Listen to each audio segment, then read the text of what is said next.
Video کے نیچے subscribe کے بٹن پہ کلک کریں، بیل کے آئیکن پہ کلک کیجئے تاکہ ہر نئی ویڈیو کی نوٹیفیکیشن اللہ علیہ وسلم کا فرمان ہے، حضرت انس رضی اللہ تعالیٰ عنہ راوی ہیں، ہمارے نبی نے فرمایا فی الجنت نہر یقال له الریان علیہ مدینۃ من مرجان لها 70,000 باب من ذهب وفضہ لحامل القرآن۔ ہمارے پیارے نبی حضرت محمد مصطفیٰ صلی اللہ علیہ وسلم کا فرمان ہے، جنت میں ایک نہر ہے جس کا نام ہے ریان، اس پر ایک شہر ہے مرجان جو بنایا گیا ہے، جس کے 70,000 سونے اور چاندی کے صرف دروازے ہیں۔ نہر کے اوپر ایک شہر، اور شہر اتنا بڑا کہ صرف دروازے 70,000 اور دروازے سونے کے اور چاندی کے۔ کس کے لیے ہے اتنی خوبصورت جنت، اتنا خوبصورت انعام، اتنا بڑا اجر کس کے لیے ہے؟ ہمارا نبی نے فرمایا لحامل القرآن، حافظ قرآن کے لیے۔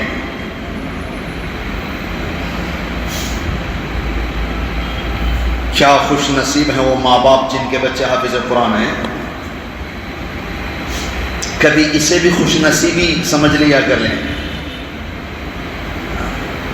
کیا خوش نصیب ہیں وہ ماں باپ جن کے بچے علماء ہیں، فقہاء ہیں، مفتیان ہیں۔ اللہ ہر ایک کی اولاد میں حافظ قرآن نصیب فرمائے، اس کی برکت سے ہماری جنت ہے۔ دنیا بھی سنور جائے گی، آخرت بھی سنور جائے گی، ملے گی منزل مقصود، یہ ایمان رکھتے ہیں ہم، اپنی رہنمائی کے لیے قرآن رکھتے ہیں۔ وفاداری وطن سے ہو، یہی قرآن کہتا ہے۔ ہم اپنے دل کے ہر گوشے میں ہندوستان رکھتے ہیں، قرآن کا بھی یہی ہے۔ تعلیم، قرآن کی لذت، قرآن کی حلاوت، قرآن کی مٹھاس، قرآن کا مزہ اگر لگ جائے نا دلوں کو، روح کو، تو پھر دنیا میں کچھ نہیں رکھا ہے، دنیا میں کچھ نہیں رکھا۔ اللہ کے ہو جاؤ تو دنیا تمہاری خدمت کرے گی، اگر تم دنیا کے ہو جاؤ گے تو پھر دنیا تمہیں غلام بنا کر چھوڑ دے گی۔ ایک بادشاہ شکار کے لیے نکلا اپنے لشکر کے ساتھ۔ بادشاہوں کے شوقی یہی ہوتے ہیں، اور کیا ہوتے ہیں؟ شکار کرنا۔ تو اتنی دور نکل گیا کسی شکار کے پیچھے کہ وہ لشکر کو چھوڑ دیا، لشکر اور بادشاہ جدا ہو گئے۔ ابھی اکیلا، کچھ سمجھ نہیں آ رہا کیا کروں۔ اچانک ایک نوجوان پر نظر پڑی جو درندے پر بیٹھ کر آ رہا ہے۔ سواری کس کی ہے؟ درندے کی۔ درندہ تو انسان کو دیکھ کر چیر پھاڑ کھا جاتا ہے، اور بادشاہ نے دیکھا نوجوان ہے اور کس پہ بیٹھ کے آ رہا ہے؟ درندے پہ سواری کر رہا ہے، اور صرف ایک نہیں، اطراف اس کے اور بھی درندے ہیں جو اس کے استقبال میں آ رہے ہیں۔ بادشاہ کو بڑی حیرانی ہوئی، پھر وہ آگے گیا، بات چیت ہوئی۔ اتنے میں ایک بڑھیا آئی، ہاتھ میں ایک پیالہ لے کر جس میں شربت تھا، اس نے اس نوجوان کو پیش کیا۔ اس نوجوان نے سیراب ہو کر پیا، اور جو بچ گیا وہ بادشاہ کو دیا۔ کیا تم پینا چاہتے ہو؟ تو کہاں، پیاس لگی ہوئی ہے۔ تو اس نوجوان کا بچا ہوا بادشاہ نے پیا، اور وہ بڑھیا غائب ہو گئی، گئی نہیں، غائب ہو گئی۔ تو بادشاہ تو اور حیران ہو گیا، اور اس نے کہا کہ آج سے پہلے میں وقت کا بادشاہ ہوں، مگر میرے دسترخوان پر بڑے شاہانہ شربتیں لگی ہیں، مگر ایسا شربت میں نے آج تک نہیں پیا۔ تو اس نوجوان نے کہا یہ جو بڑھیا آئی تھی نا، یہ دنیا تھی۔ یہ کیا تھی؟ یہ دنیا ہے۔ جب سے ہم اللہ کے ہوئے ہیں، اللہ نے دنیا کو ہماری خدمت کے لیے لگایا ہے۔ جب بھی مجھے کسی چیز کی حاجت ہوتی ہے، خواہش ہوتی ہے، میں اللہ کی طرف توجہ کرتا ہوں، یہ دنیا ہاتھ میں لے کر وہ چیز میرے سامنے حاضر ہو جاتی ہے، غلاموں کی طرح۔ اور جو اس کے پیچھے جاتا ہے پھر وہ اسے اپنا غلام بنا لیتا ہے۔ ابن القیم نے اپنی کتاب میں بھی ایک بات لکھی ہے، جیسی زندگی ویسی موت۔ ایک شخص مر رہا تھا، گھر کے لوگ اسے کلمے کی تلقین کر رہے تھے، مگر اس کی زبان سے خریدنا بیچنا حساب کتاب ہی نکل رہا تھا، کیونکہ زندگی بھر کاروبار تجارت میں اس کی زندگی صرف ہوئی تھی، رات دن حساب میں کتاب میں خرید و فروخت کے چکر میں پڑا رہتا تھا۔ تو موت کے وقت جب کلمہ بلوایا جا رہا تھا تو اس کی زبان سے کیا نکل رہا تھا؟ اتنے میں خریدو، اتنے میں بیچو، اتنا حساب ہو رہا ہے، یہ نکل رہا تھا۔ حضرت نے اس کے نیچے سبق کے طور پر لکھا ہے کہ جس کی زندگی جیسے گزرے گی موت اسی حالت میں آئے گی۔ حدیث کا بھی مفہوم ہے، جیسی زندگی ویسی موت، جیسی موت ویسے قیامت کے دن اٹھو گے۔ اب ہم طے کریں کہ ہماری موت کیسی ہو۔ رات دن کاروبار کے پیچھے بھاگے جا رہے ہو، اندھا دھن جا رہے ہو، رشتے بھی کاروبار کی طرح چلا رہے ہیں، فائدہ ہو تو رشتہ باقی رکھتے ہیں، اگر فائدہ نہ ہو تو رشتہ ختم کر دیتے ہیں، کاروبار بن گیا رشتہ۔ اللہ تعالی ہم سب کو قرآن پاک کی سچی محبت اور تلاوت کا شوق نصیب فرمائے، اللہ قرآن پاک کے علوم نصیب فرمائے۔ اعوذ باللہ من الشیطان الرجیم، بسم اللہ الرحمن الرحیم۔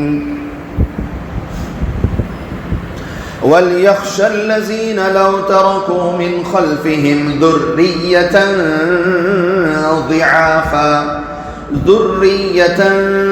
ضِعَافًا خَافُوا عَلَيْهِمْ فَلْيَتَّقُوا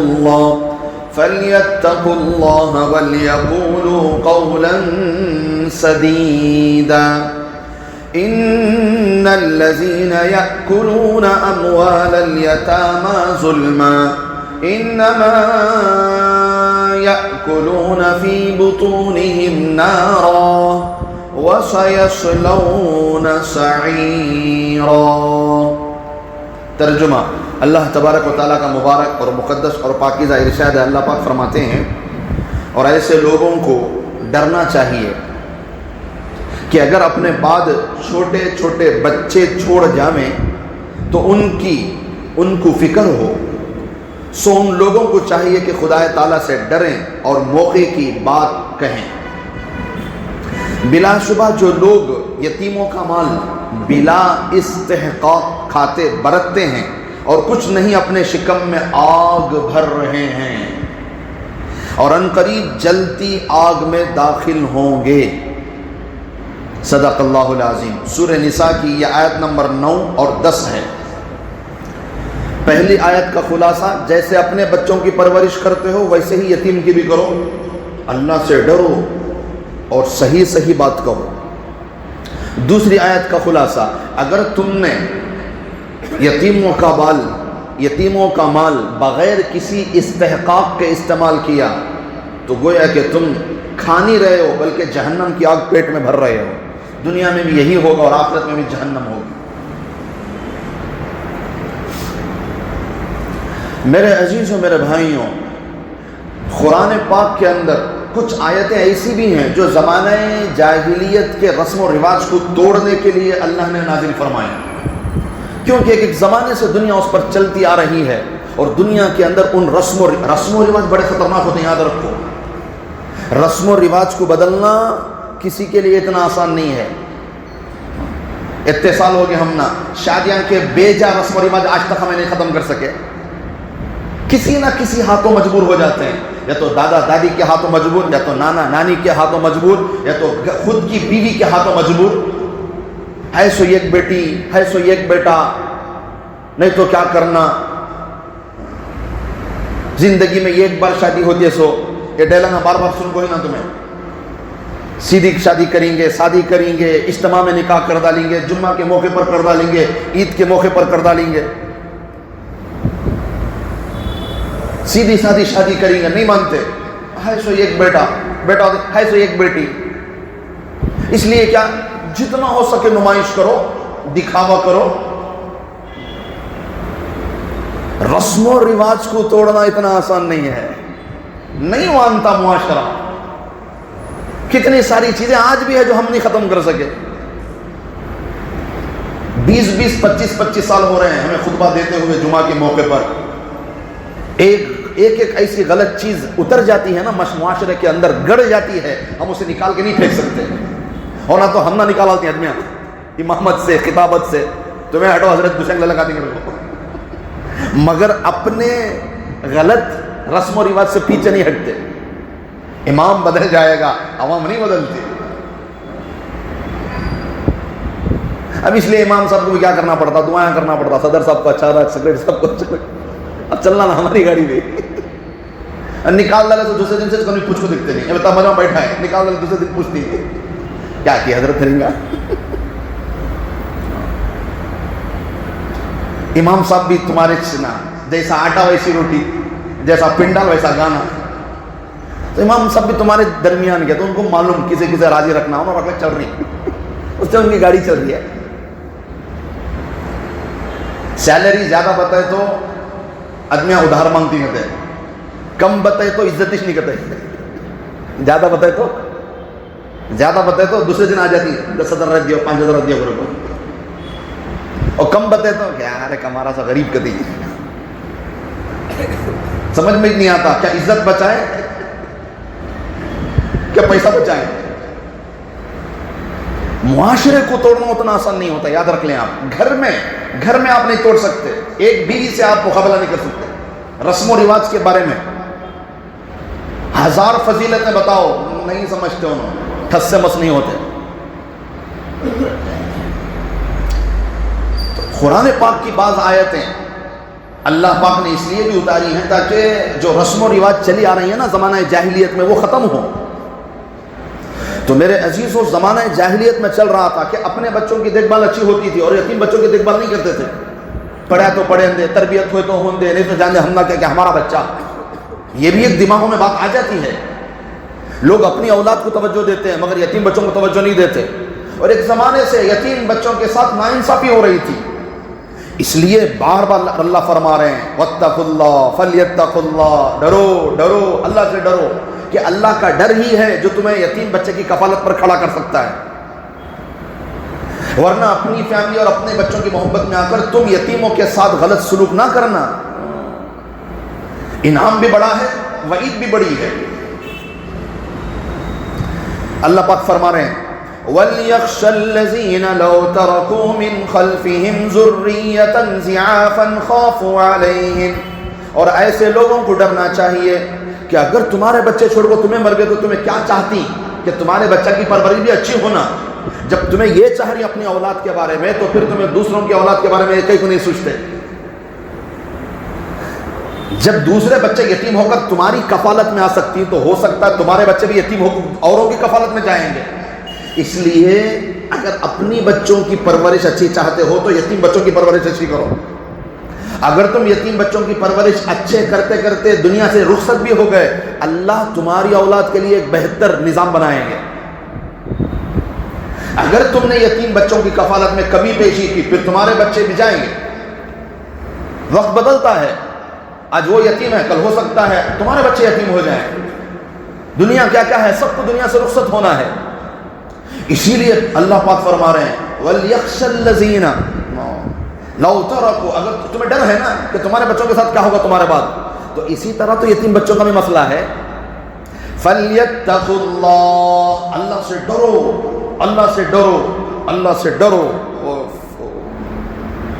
وَلْيَقُولُوا قَوْلًا سَدِيدًا، سیدھی بات کرو، ٹیڑھی میڑھی نہیں، گھما پھرا کے نہیں، سیدھی سیدھی بات، سچی سچی بات، صحیح صحیح بات کرو۔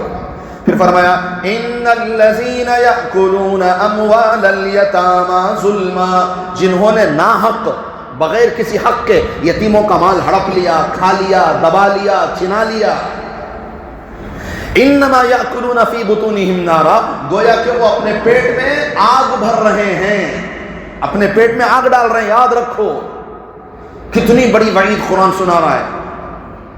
ان کی زمین چھنا کے تم نے نہیں رکھ لی بلکہ انگارہ چھنا کر جہنم کا تم نے رکھ لیا، ان کا سونا چاندی چھنا کر تم نے نہیں رکھ لیا بلکہ آگ کے شعلے تم نے جہنم کے اپنے حصے میں لکھ لیے۔ خرچ جہاں اللہ وراثت تمہیں دے رہے ہیں بغیر محنت کے، ماں باپ کی طرف سے ملے، اللہ کی طرف سے ماں باپ سے کے ذریعے تمہیں جو نعمت مل رہی ہے وراثت کی شکل میں، اللہ چاہتے ہیں اس میں غریبوں کو بھی دیا کرو، جو یتیم غریب یا وارث، ایسا وارث جو وراثت کا حقدار نہیں ہے، رشتہ دار غیر مورث، یتیم غریب اگر تقسیم کے وقت میں آ جائے تو اسے بھی کچھ دے دیا کرو، اس لیے کہ وہ امید لے کر آیا ہے۔ صدقہ ہوگا، اور صدقے کا ثواب تو بہت بڑا ہے۔ آپ صلی اللہ علیہ وسلم نے فرمایا، جنگل میں ایک شخص کام کر رہا تھا اپنی کھیت میں، اچانک بادل آئے اوپر سے، اور بادل میں سے آواز آئی فلاں کے کھیت کو پانی پہنچاؤ۔ تو یہ کام کرتا کرتا حیران ہو گیا، بادل میں سے آواز نام کے ساتھ کہ فلاں کے کھیت میں پانی برساؤ۔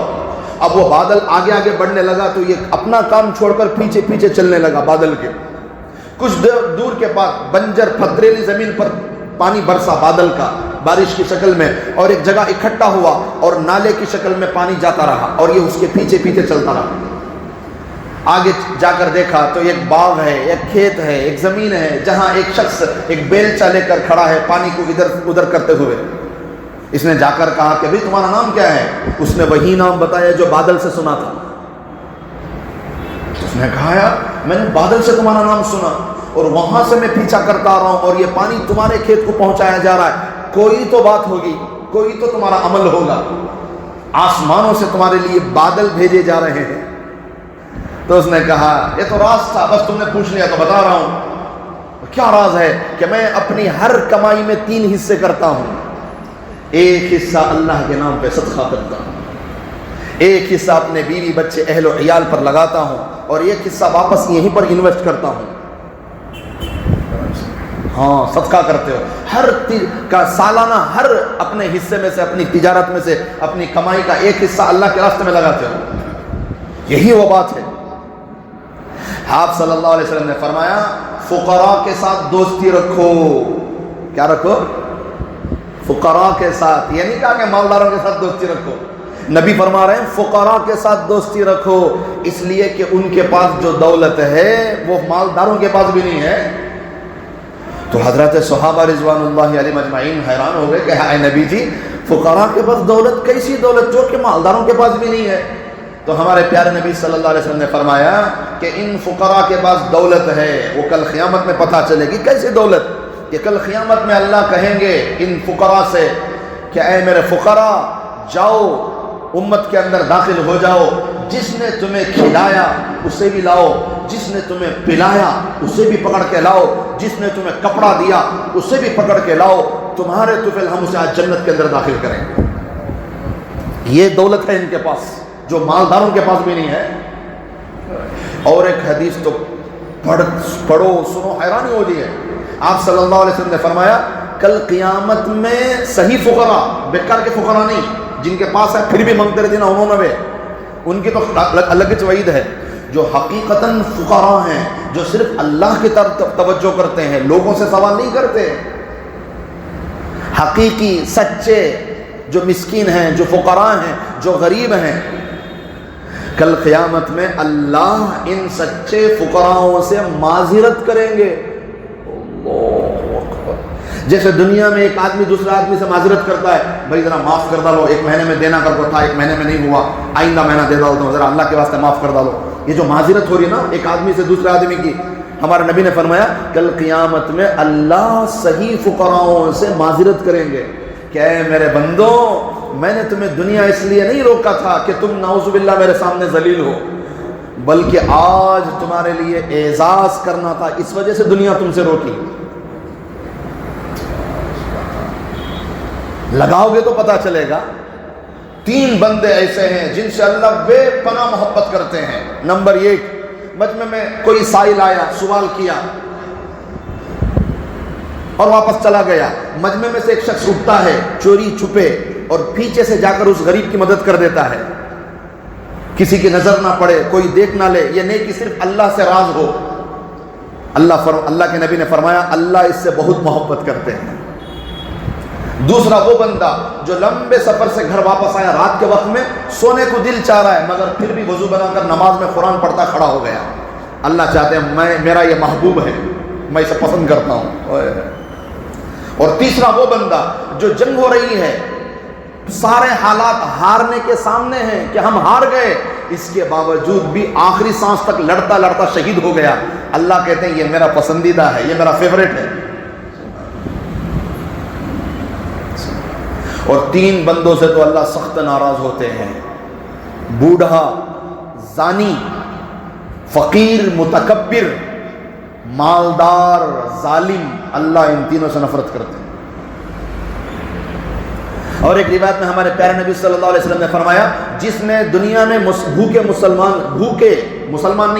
کو جس نے دنیا میں بھوکے کو کھانا کھلایا، اللہ جنت کا پھل کھلائیں گے اسے۔ جس نے دنیا میں ننگے کو کپڑا دیا، اللہ جنت کا سبز لباس اسے دیں گے۔ اور جس نے دنیا کے اندر یوں غریبوں پر لٹایا، صدقہ کیا، یا پیاسے مسلمان کو یا پیاسے انسان کو پانی پلایا، کل قیامت میں اللہ تعالی بند بوتل مہر کھول کر اسے شراب پلائیں گے جنت کی۔ کتنے دنیا میں پیاس مٹائی، آج ہم تیری پیاس مٹائیں گے جنت کی خوبصورت اور پاکیزہ شراب سے۔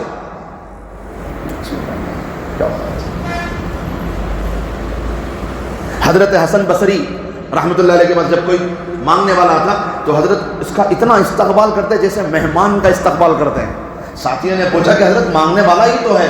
کہا یہ مانگنے والا نہیں، یہ ڈاکیا ہے جو ہمارے اعمال کو اللہ تک پہنچانے والا ہے۔ یہ نہ ہوتے تو ہم صدقہ کسے کرتے؟ ان الذین یأکلون اموال الیتامی ظلما، اگر بغیر کسی حق کے تم نے یتیموں کا مال کھایا تو انما یأکلون فی بطونہم نارا، یاد رکھو تم جہنم کے شعلوں کو اپنے پیٹ میں داخل کر رہے ہو۔ تکلیف میں ہو، مصیبت میں ہو، اللہ کے نام پر صدقہ کرو، اللہ کے راستے میں صدقہ کرو۔ یہاں تک کہ میرے عزیز و میرے بھائیوں، ہمارے نبی نے فرمایا کتنی مٹھی کھجور، ایک مٹھی کھجور، کتنی حوریں، جنت کی کتنی حوریں، کانا کھڑے کریں گا ایک دم، کیا حضرت حوراں کرینا تو حوراں کا ذکر تو آنا چاہیے۔ کتنی جنت کی حوریں ایسی ہیں کہ جن کا مہر ایک مٹھی کھجور ہے۔ ایک مٹھی کھجور دے ڈالے تو ہوگا، نکاح ہوگا تمہارا، اور ایک مٹھی دے ڈالے تو اور ایک نکاح ہوگا، اور ایک مٹھی اور ایک ہوگا۔ اوہ کہتے حضرت میں تو موٹا چل گیا تو صبح کتنے مٹھیاں ہوتی دیکھو بولو ذرا۔ حوراں کا ذکر ہو کو بھی نیند آئے تو سمجھو بڈھے ہو گئے گھر کو، ناری نیند آ رہی ہے۔ تو ایک مٹھ کتنی حوریں ایسی ہیں، نبی نے کیا فرمایا، کتنی حوریں ایسی ہیں جن کا مہر صرف کیا ہے، ایک مٹھی کھجور۔ یہ تو اٹھے تو بھر جاتا ہے مٹھی۔ انہیں مہر دیو نکاح کرو، مہر دیو نکاح کرو، مہر دیو نکاح کرو۔ نہ جانے جنت میں کیسی مشکل گھڑی ہوگی، نہ جانے جنت میں مردوں کے لیے کیسی مشکل گھڑی ہوگی۔ سنا ہے حوروں کے بیچ میں بیگم بھی کھڑی ہوگی۔ ہم کیا موٹے موٹے نکال لگ رہے تو کیا کرتی تمہیں، مگر اللہ وہ جذبات نکل لیتی، اس سے بچ گئے، نہیں تو ہوگا ختم قصہ، وہاں سے ہی بھاگنا تھا ہمیں۔ نہیں، نہ جانے جنت میں مردوں پر کیسی مشکل گھڑی ہوگی۔ سنا ہے کہ حوروں کے بیچ میں بیگم بھی کھڑی ہوگی۔ ابھی شادی ہوں گی نا، انہوں بھی مسکرا رہی، نوجوان پڑھتا میں مسکرا رہی۔ شادی کا لڈو کھائے تو بھی پچھتاتی، حضرت نہیں کھائے تو بھی پچھتاتی۔ شادی کا لڈو کھائے تو بھی پچھتاتی، نہیں کھائے تو بھی پچھتاتی۔ وہ تو نوجوان تمہیں کھا لے لکھا حضرت، ہمیں بھی کھا کو پچھتاتی، تمہیں کھا لو کو بول رہی نا، ہمیں نہیں کھانا، ہمیں کھا لو کو پچھتاتی۔ تم کھا لے ہو، ہم نہ کیا، یہ پچھتانا نہ بول سکتی نہ سنا سکتی، تمہیں کھا لے معلوم ہوتا ہے۔ پھر ہمارے پاس آتی، حضرت تعویذ دی، حضرت سمرے دی، کوسی تعویذ دی، کوسی تعویذ بھی کام نہیں کرتی اسے۔ وہ ایک جنا محنت کر وہ جن خوابوں میں کرے، گھساتے جن آگا، بولیے میرے آقا کیا تمہاری خواہش ہے پوری کروں؟ کہ بولے یہاں سے لے کان تک کی دور لمبا راستہ بنا کو دے گا، اے مشکل کام ہوتا ہے، اتنا لمبا راستہ کون بناتی گیا؟ جن۔ دوسرا کہتے رہا تو بولو کہ میری بیوی کو میری بات سنے سر کا بنا ڈل گیا، فوراً جن بولیا بتاؤ راستہ کہاں بنانا صبر کو، کیونکہ تو اسے ٹھیک کرنا ہمارے بس میں بھی نہیں ہے. جنات بھی پناہ مانگ لیے، اسے ٹھیک کرنے سے جنات بھی پناہ مانگ لیے. انہوں نے بولے دوسرا لمبا راستہ ہونا بنا دو، بیوی کو ٹھیک کرنے کا کام میرے ہاتھ میں نہیں ہوتا، میرے بس میں ہے ہی نہیں. تو کتنی حوریں ایسی ہیں جو یہ ایک مٹھی کھجور اللہ کے نام کو دیے تو مسئلہ حل. اور مشکل اگر غریبوں کی مشکلیں دور کرو. حضرت عبداللہ بن مبارک رحمۃ اللہ علیہ بڑے درجے کے تابعی، حضرت کے پاس ایک شخص آیا، اس نے آ کر عرض کیا حضرت مجھے ایک زخم لگا ہے جو 7 سال ہو گئے، ہر ڈاکٹر کے پاس چلا گیا کم نہ ہوا، کوئی وظیفہ بتا دے، کوئی ترکیب، کوئی نسخہ. تو حضرت نے کہا جہاں انسانوں کو پانی کی تکلیف ہے وہاں کنواں کھود کے دے. وہ شخص گیا تلاش کر کے جس علاقے میں پانی کی کمی تھی، پیسے والا تھا، پیسے خرچہ کیا، وہاں کنواں یا کوئی اور نظام کیا پانی کا، لوگوں کو سہولت ہو جائے. تو فرماتے ہیں جیسے ہی اس نے پانی کی ذمہ داری یا پانی کی سہولت کر کے انسانوں کو دی، کچھ دنوں کے اندر اللہ نے اس کے زخم کو ختم کر دیا، جو زخم 7 سال سے کسی حکیم کے ہاتھوں سے ٹھیک نہ ہوا. اسی طرح کا ایک اور واقعہ حضرت ابو عثمان صابونی رحمۃ اللہ علیہ کہ کسی نے چیٹی دی کہ حضرت دعا کریں کہ مجھے زخم، حاکم وقت نے چیٹی دی بزرگ سے کہ مجھے زخم لگ گیا ہے، 1 سال سے کم نہیں ہو رہا ہے. تو حضرت نے دعا کی، پردے میں خواتین بھی تھے، تو چلے گئے. اگلے دن ایک عورت پرچہ لکھ کر حضرت کے سامنے پیش کیا کہ حضرت رات میں نے حاکم کے لیے دعا کی کہ یا اللہ حاکم کے زخم کو ٹھیک کر دے. تو مجھے خواب میں پیارے نبی صلی اللہ علیہ وسلم کا دیدار ہوا. ہمارے نبی نے آ کر فرمایا کہ اس سے جا کر کہو حاکم سے کہ ایک پانی کا انتظام کر دے لوگوں کے لیے، انشاءاللہ اللہ اس کا زخم ٹھیک کر دیں گے. تو پھر حاکم وقت تھا، پیسے والا تھا، تو بہترین اس نے پانی کا انتظام کیا، ٹھنڈے پانی کا، گرمی کے زمانے میں لوگوں کے لیے. 1 ہفتہ بھی نہ گزرا تھا کہ اللہ نے اس کے زخم کو ٹھیک کر دیا.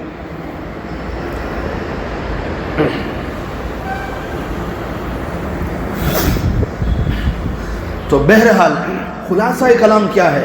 خلاصہ کلام یہ ہے کہ ہم جتنا ہو سکے یتیموں کی کفالت کریں، اللہ کے نام پر مسکینوں، بیواؤں، غریبوں، یتیموں پر خرچ کریں، اللہ خود بخود راستے کھول دیں گے.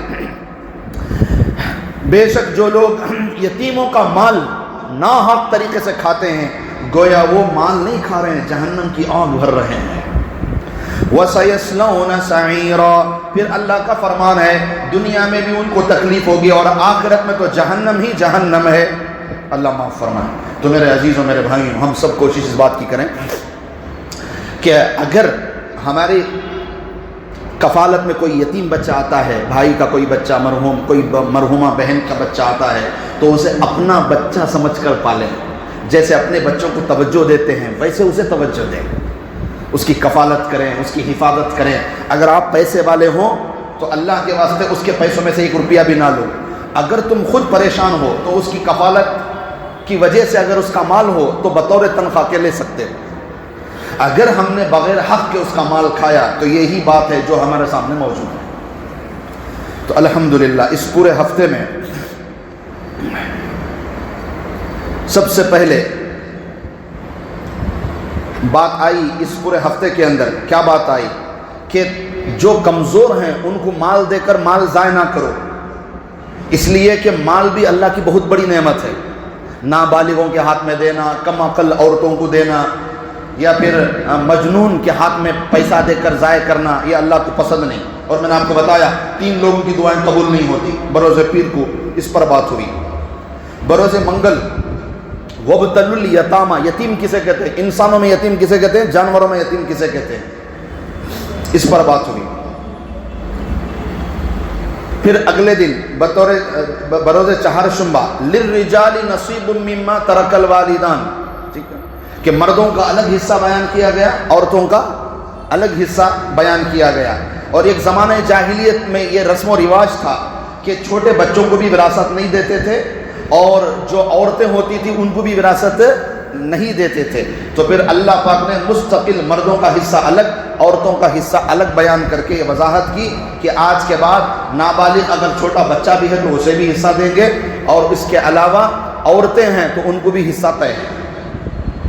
پھر اس کے بعد فرمایا کہ اگر تقسیم کے وقت کوئی مجبور، کوئی ایسا رشتہ دار جو وارث نہیں ہے یا ایسا یتیم جو غریب ہے آ جائے، تو اگر تمہارے پاس گنجائش ہے تو اس کو بھی کچھ دے دو، اگر گنجائش نہیں ہے تو اس کو کھلا کر پلا کر محبت بھری باتیں کر کے رخصت کر دو۔